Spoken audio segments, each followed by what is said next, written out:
के मान सम्मान स्वाभिमान, गोड़वाना की आन बान शान के रक्षा के लिए कृत संकल्पित गोड़वाना के समस्त जाबाज शेरों को अनिल ध्रुवे की तरफ से सादर सादर वंदन और अभिनंदन पहुंचे। साथियों, मैं ज्यादा बात नहीं करूंगा यार, बस 5-10 मिनट का समय लूंगा आप लोगों से। आप लोग इस कार्यक्रम में आए हुए जितने जवान लोग हो, लोग खड़े हो जाओ यार। बाकी बुढ़े लोग बैठे रहेंगे, तो जवान लोग खड़े हो जाएंगे। वैसे खड़ा हो रहे बुढ़ापा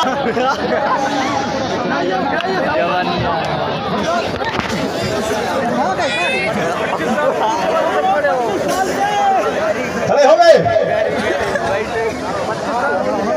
जो जैसा मैं करता हूं वैसे करेंगे।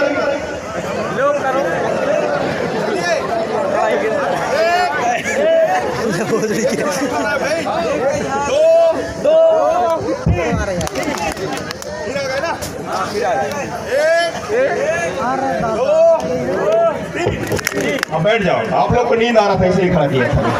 मैं सशक्त गोड़वाना को बना सकता हूं, ऐसे कृत संकल्पित मुर्दा समाज में भी जान फूंक देने वाले रत्नों के रत्न गोड़वाना रत्न दादा हीरा सिंह मरकाम जी की चरणों में मेरा बारंबार वंदन अभिनंदन इस मंच के माध्यम से। और मैं एक बार जोरदार नारा लगाना चाहूंगा, आप लोग भी साथ देंगे। जब तक सूरज चांद रहेगा, जब तक सूरज चांद रहेगा, जब तक सूरज चांद रहेगा, दादा तेरा मिशन अधूरा, दादा तेरा मिशन अधूरा, दादा तेरा मिशन अधूरा।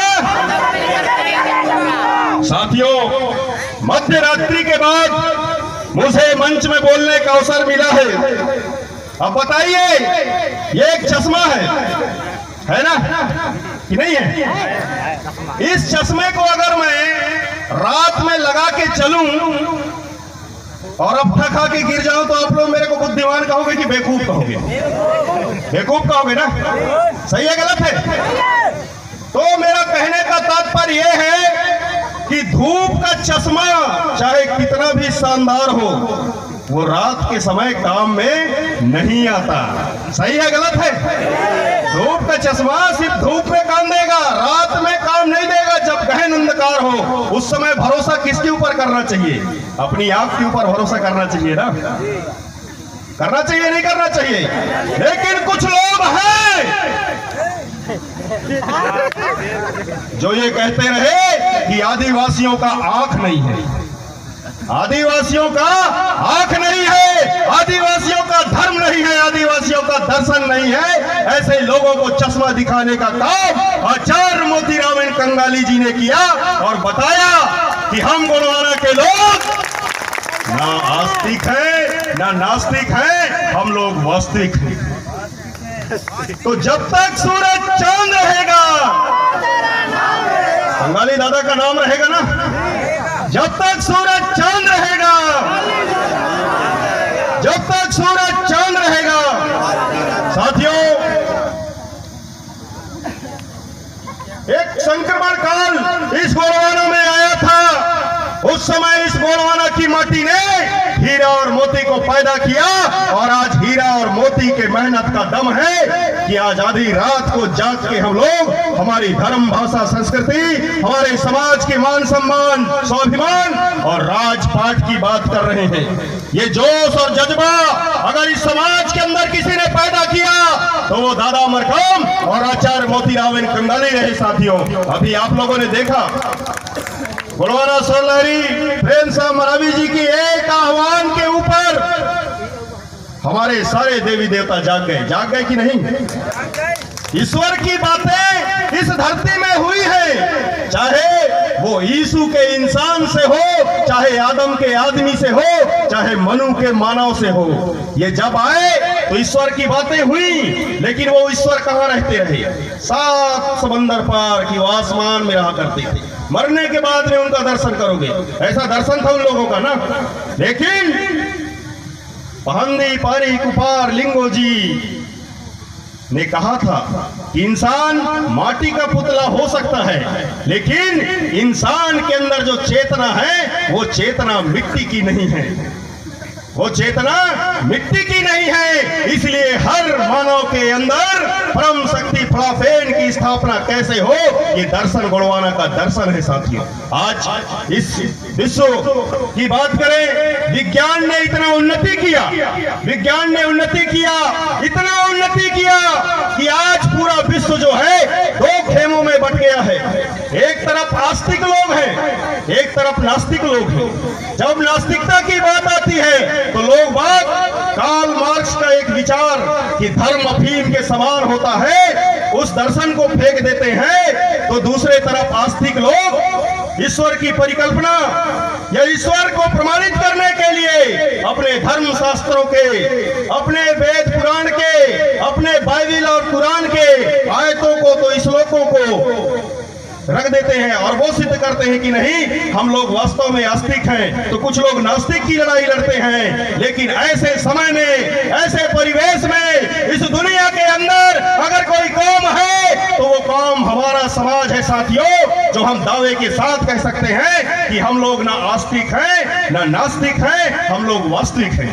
आप लोग बताइए, सोचिए, परिकल्पना कीजिए, इस देश के अंदर, इस विश्व के अंदर ऐसा कौन सा समुदाय है जो समुदाय अपने देवी देवताओं को सजा सुनाता हो? क्या आप लोग सुने हो? नहीं सुने हो? इस देश के अंदर या इस विश्व के अंदर इकलौता समुदाय है आदिवासी समुदाय, जो अपनी देवी देवताओं को तक अदालत में घसीट के ले जाता है। तो बताइए कितना जीवंत संपर्क है हमारा हमारे देवी देवताओं के साथ, कि हम अगर किसी देवी देवता को मानते हैं, उसकी मनौती करते हैं और वो हमारी मनसा पूरी नहीं करता तो हम लोग उसको सजा भी देते हैं। आप लोग सुने हैं? नहीं सुने? बस्तर क्षेत्र में भंगाराम जी का मंदिर है। उस मंदिर में वहां के जितने कोतुर समाज के लोग हैं वो अपनी देवी देवताओं के ऊपर नाराज हो जाते हैं तो अदालत घसीट के ले जाते हैं कि भाई हम इतना दिन से, इतना पीढ़ी से तुम्हारी पूजा पाठ किए, तुम्हारी हर बात को माने, लेकिन हमारा कारज सिद्ध क्यों नहीं हुआ? भाई तुम देवता हो तो हो ना, लेकिन हमारा काम क्यों नहीं हुआ? तो ऐसा समाज, अगर कोई समाज है तो हमारा समाज है। इसलिए हम लोग गर्व के साथ कहते हैं कि हमारा समाज है, न ये आस्तिक है न नास्तिक है, हमारा समाज वास्तविक है। साथियों, ये कार्यक्रम कल 14 मार्च से चालू हुआ था। मध्य रात्रि के बाद अब 15 मार्च हो गया होगा ना, कि नहीं हो गया होगा? आज 15 मार्च है और इस 15 मार्च के दिन इस देश का महान राजनीतिक रसायन शास्त्री मान्यवर काशीराम जी का जन्म दिवस भी है साथियों। है आप लोग को जानकारी?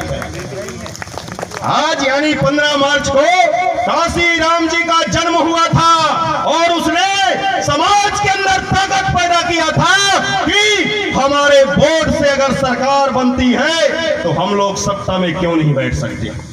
ये जोश और जज्बा इस देश के अंदर यहाँ के जो शोषित, पीड़ित, वंचित तबके के लोग रहे, इनके अंदर अगर पैदा करने का काम किसी ने किया तो मान्यवर काशीराम जी थे और उनने उत्तर प्रदेश में दिखा दिया अपनी सरकार बनाकर। उत्तर प्रदेश में उनने अपनी सरकार बना के दिखा दिया। लेकिन यहाँ मध्य प्रदेश में 22.5% आदिवासियों की जनसंख्या रख के हम लोग क्या कर रहे हैं? राजपाट करना है, नहीं करना है? कैसे आएगा राजपाट? अभी कुछ देर पहले हमारे बड़े भाई हरि सिंह मरावी जी बोल रहे थे कि आप लोग चाहे कुछ भी कर लो, आपका राजपाट नहीं आएगा जब तक कि आप लोग संविधान को न पढ़ो।